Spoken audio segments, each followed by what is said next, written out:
صباح الخير يا عايده. صباح النور يا ماما، عامله ايه؟ الحمد لله يا حبيبتي. اوعي تنسي انك معزومه عندنا النهارده على الغدا. للاسف يا ماما مش هقدر اجي، اصل حسام اتصل من شويه وقال انه هيرجع من القاهره النهارده. طب ما يجي علينا يا عايده، الا انت والعيال وحشني خالص. خليها يوم تاني يا ماما، الا انا تعبانه شويه. ايه يا عايده مالك؟ مفيش يا ماما، دول شويه ارهاق من شغل البيت. طب خلي بالك من نفسك يا حبيبتي، واديني يوم اكلمها او احمد. يا ماما الولاد في المدرسه، انت نسيتي ولا ايه؟ يوه يظهر كده الواحد ما بقاش عنده ادراك الايام دي. على كل ابقي سلمي عليهم على ما تبقي تيجي واشوفهم. مش هعطلك اكتر من كده عشان تشوفي اللي وراكي. مع السلامه يا حبيبتي. عايزه حاجه يا محاسن قبل ما انزل؟ ايه رايح برضو القهوه يا محمود؟ ايوه. طب ما تجرب تقعد معايا، ناخد قهوتنا سوا، ندردش سوا. محاسن انا وعدت ابراهيم ومتولي اني رايح اقابلهم في القهوه، وبعدين ما هي عايده جايه لك النهارده، عايزه مني ايه تاني؟ اعتذرت لان جوزها راجع النهارده من السفر. عشان كده انت زعلانه؟ كان نفسي تيجي هي واولادها ويقضوا اليوم معايا، ما بقتش اطيق القعاد لوحدي في البيت طول اليوم. طيب ما تشغلي نفسك باي حاجه في البيت، او انزلي اتفرجي على المحلات. البيت قدامك اهو، في حاجه ناقصاه؟ محمود اقعد انت معايا. انا ما اقصدش تشغلي نفسك بيا، فكري في اي حاجه غيري. عن اذنك. مع السلامه. معقوله هفضل ماشيه كده اتفرج على المحلات؟ وماله، ما هو احسن من القعده في البيت، على الاقل نمشي رجليا شويه، واهو اضيع وقت عشان اليوم يعدي.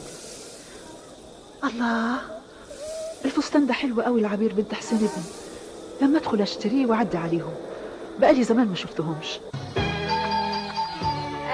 ايوه طنط محاسن، ايه المفاجأة الجميلة دي؟ كنت قريبة منكم فقلت اعدي اطمن عليكم ما دام ما حدش منكم بيسأل عني. مشاغل والله يا طنط. اتفضلي ادخلي. عاملين ايه يا هدى؟ وازاي الولاد؟ وازاي حسين؟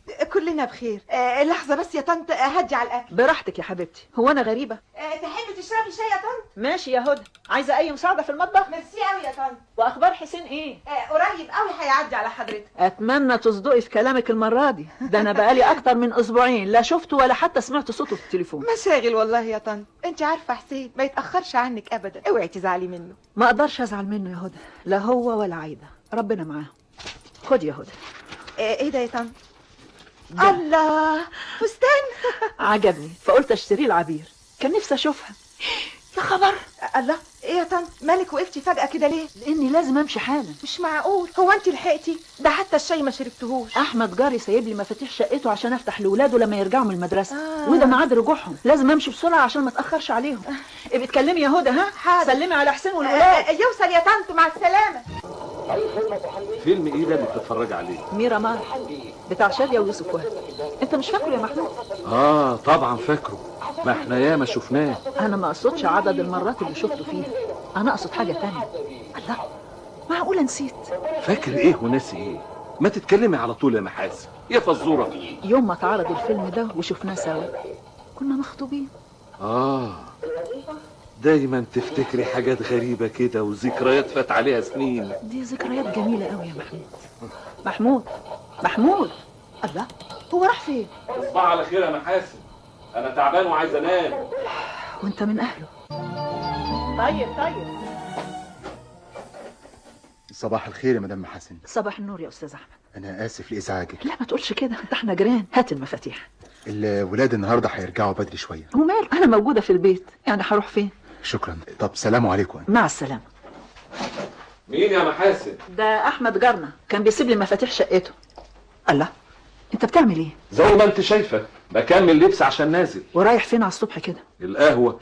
هي القهوه دي الصبح وبالليل؟ انا خلاص، انا طفح بيا الكيل منها، مش معقوله كده. وهو المعقول ان اقعد في البيت جنبك اقرا الجرايد واحل الكلمات المتقاطعه واكلم في التليفون؟ انت عايزه مني ايه يا محاسن؟ ما تسيبيني باللي انا فيه. وانا يا محمود، انا ليه ما حدش فيكم حاسس بيا؟ ليه ما حدش مقدر الوحده اللي انا فيها ليل ونهار؟ انا خلاص تعبت من الوحده دي، تعبت بفكر اسيب البيت. ايه تسيب البيت وتروحي فين يا محاسن؟ اي مكان، لكن بالطريقه دي لا، انا هتجنن. طيب اهدي بس كده، قولي لي ايه المطلوب مني وانا اعمله. تقعد معايا، نخرج سوا. الله، نخرج نروح فين بس؟ الولاد وكل واحد منهم مشغول بحياته وعياله. الشوارع كلها زحمة وإزعاج وضوضاء. صدقيني يا محاسن، مفيش أحسن من القعاد في البيت. زهقت منه، زهقت. وبعدين اشمعنى انت بتخرج؟ الله، انت حسداني على حتة القهوة اللي بقعد فيها بعد ما خرجت على المعاش. تحب تيجي معايا بقى ولا ايه؟ انت بتتريق عليا يا محمود؟ انا اعمل لك ايه بس؟ الله، طيب ما تفتح التلفزيون ولا تسمعي الراديو؟ زهقت يا محمود، زهقت. طب اسمع يا محمود، ايه رأيك لو نتمشى سوا على البحر، او نروح نقعد في مكان عام، او نقوم رحلة لشرم الشيخ او الغردقة؟ الله، انت حصل لك ايه يا محاسن؟ بحر ايه اللي نتمشى جنبه؟ ولا مكان عام ايه اللي نقعد فيه زي الحبيبة؟ الله، احنا ما بقناش صغيرين على كده. استهدي بالله وارضي بحياتك. كل اللي في سننا كده. سلام عليكم. البحر قال نتمشى عليه. كل الرجاله كده يا محاسن. قصدك ايه يا رجاء؟ قصدي ان اي راجل لما بيطلع على المعاش بيزهق من قعده البيت، ويفضل انه يقضي كل يومه بره لحد ما يتعود على وضعه الجديد. بعد كده هتلاقيه يرجع ويقعد في البيت لحد ما تزهقي، وانت اللي هتطلبي انه يخرج. لا بس محمود بالزياده يا رجاء، ده لو طال يبات في القهوه هيبات. الله، فين القهوه بتاعت النار؟ الكلام خدنا ونسينا. رتيبه نعمل يا ست رجاء؟ اعملي لنا فنجانين قهوه على الريح. حاضر. بقول لك ايه يا محاسن، ايوه يا رجاء. ما تشوفي لك شغاله صغيره كده زي رتيبه، اهي تملى البيت عليكي وتجيب لك طلبات، وهو يبقى في حد معاكي بدل الوحده دي. انا مش عاوزه شغاله يا رجاء، مش عايزه حد يهتم بيا. محتاجه لوجود محمود جنبي، او سؤال ولادي عني. هو ده كتير عليا بعد العمر ده؟ القهوة يا ستات. حطيها عندك يا رتيبه وروحي شوفي اللي وراكي. مش عارفه يا رجاء، عارفه انا كنت فاكره انه بعد استقرار الولاد وبعد طلوع محمود على المعاش هبدا اعيش حياتي، اتمتع بيها، اخرج، اسافر، اروح سينما. لكن محمود خيب ظني وقضى على احلامي. محاسن، لازم تاخدي الامور ببساطه كده، مش كويس على صحتك. احنا ما بقناش زي الاول. صعبان عليا نفسي يا رجاء. وايه اللي هتقدري تعمليه؟ اهو محمود زي عبده جوزي بالظبط. كل الفرق اللي بينهم ان عبده بيموت في قعده البيت، وان جبت له سيره الخروج او السفر يرد ويقول لي خروج ايه يا رجاء، خلينا في البيت عايشين اليومين اللي باقيين لنا بسلام. بس انا ما اقدرش على كده يا رجاء، ما اقدرش. يا استاذ محمود، استاذ محمود، ايه في ايه يا خليل؟ عايزينك في البيت حالا. الله، يا ترى ايه اللي حصل؟ انا اسفه يا محمود اني جبتك على ملا وشك كده، اصل نسيت المفتاح وما لقيتش قدامي حل غير اني اتصل بيك من عند احمد جن. حصل خير يا محاسن. ادخلي. بس يعني انت ايه اللي نزلك من البيت؟ ما عايده اتصلت بيا وقالت انها جايه مع الولاد بعد الظهر، فقلت انزل اشتري شويه حلويات وتورته صغيره عشانهم. يعني عايده جايه؟ ايوه. يعني ممكن انزل؟ ممكن يا محمود، بس يا ريت ما تغيبش عشان تشوف الولاد. هي ساعه زمن وهكون هنا على طول. محمود، على فكره النهارده هيعرضوا فيلم ايامنا الحلوه في التلفزيون. والله؟ وده كمان شفناه لما كنا مخطوبين برضه؟ لا، كان مكتوب كتابنا ساعتها. رد على التليفون يا محمود قبل ما تنزل والنبي. طيب حاضر. الو. ايوه يا بابا، ازيك؟ عايده؟ الله، انت لسه في البيت؟ دي مامتك حضرت كل حاجه وفي انتظارك انت والولاد. اصل احمد تعب فجأة ومش هقدر اسيبه وانزل يا بابا. ايه؟ لا حول ولا قوه الا بالله. بيشتكي من ايه؟ سخن وبيرجع. لا الف سلامه عليه يا عايده. معلش بقى يا بابا، اعتذر لماما وما تخليهاش تزعل مني. حاضر يا عايده، مع السلامه. انزل يا محمود، انزل وروح لاصحابك. لا، انا هقعد معاكي في البيت. انزل يا محمود، انزل، انا بخير، بس افتكر ترجع بدري عشان نتفرج على الفيلم سوا. طيب تحب نخرج سوا؟ ما تشغلش نفسك بيا يا محمود، ولو حسيت اني عايز اخرج جايز اروح لرجاء صاحبتي.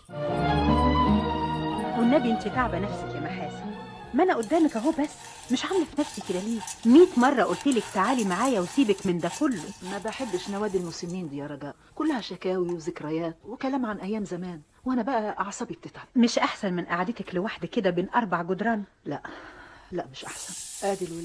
ادي الولاد اللي بنموت نفسنا عشانهم. سنه الحياه يا محاسن، هي دي حاجه جديده؟ ما احنا كنا زيهم كده في يوم من الايام، ولا انت نسيتي؟ اشربي قهوتك، اشربي وبطلي تعملي في نفسك كده الا تقعي من طولك.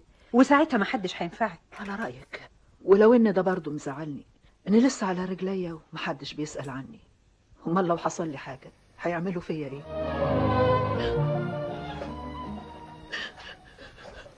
مساء الخير يا محاسن. يا خبر، ده الفيلم في نهايته. مساء النور يا محمود. برضه بتعيطي؟ ده دي المرة ال40 اللي بتشوفي فيها الفيلم. انت بتجيبي الدموع دي منين؟ المرة دي ببكي على حالي يا محمود، مش على الفيلم. خايفة يحصل لي حاجة